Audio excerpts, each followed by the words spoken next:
Hi and welcome to the third video of the series. We do hope that you've been following all these videos in their sequential order, as the messages would be more coherent, would make more sense, and would better help protect your children from child sexual abuse.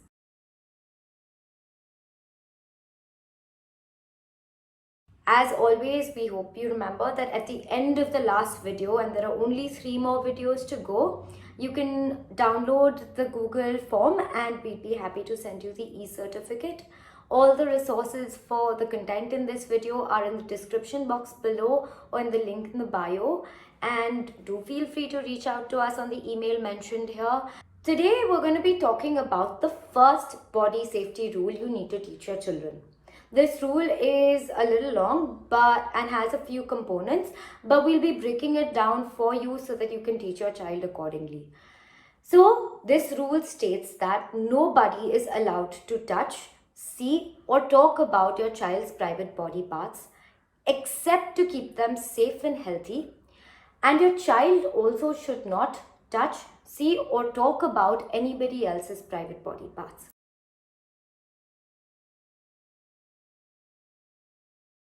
By firstly saying that this rule is called either the first body safety rule or the TST rule, the touch, see, talk rule. The reason we talk to children about the TST rule is to help them understand that somebody may not necessarily just be violating them by touching them on their private body parts, but also seeing their private body parts or talking about their private body parts is a violation. The other thing that's very important to highlight here is that this violation can even happen by a known person, and you need to explain that to your child in a non-threatening, non-scary manner. We do this by using a host of examples for each scenario and asking the child, how do you think you'd feel after this? Would it be unsafe or safe? For example, we use for touch, we say, what if a known auntie comes and touches you on your chest, either when no one's looking or when you're alone?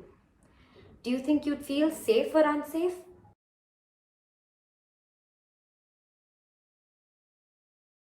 Or we say, what if somebody is purposely trying to look into the bathroom when you're taking a bath? How would that make you feel? Safe or unsafe?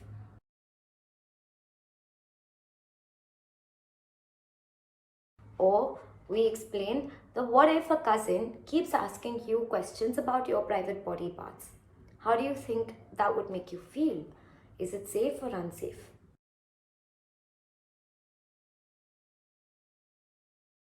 In some circumstances, they might think it's okay to do masti with their friends by either pulling up their skirt or pulling down their pants. And we explain that we cannot also touch, see and talk about someone else's private body parts. Reason we teach children this component is because sometimes the perpetrator might ask the child to touch them on their private body parts or to look at them and violate them like that. And or children may not, without understanding the consequences of something like this, may behave inappropriately with other children or other people, and hence they need to understand that this is something that's not just applicable to them and nobody is supposed to do it to them, but they're also not supposed to do it to anyone.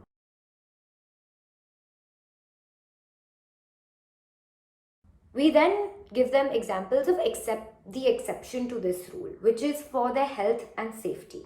We explain to children that suppose if you have to go to the doctors and the doctor, you're not feeling well, you have fever, the doctor has to give you an injection on your buttocks. Do you think it's okay for your doctor then to see or touch your buttocks? And the child may say no, might be confused, but you explain to your child that if the doctor does not give you the injection, it might not be safe for you. Hence, a doctor can look at your private body parts or touch them if it helps you stay safe.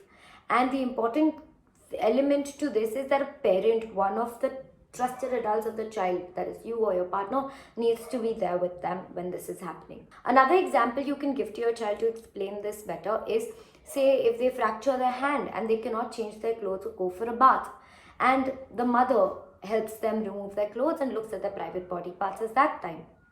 Is that safe or unsafe, and how would it make them feel? Despite the fact that it might not feel very comfortable, might feel awkward, they might feel shy, it's still a safe thing because they need to stay clean and healthy and they're unable to do so because of the fracture.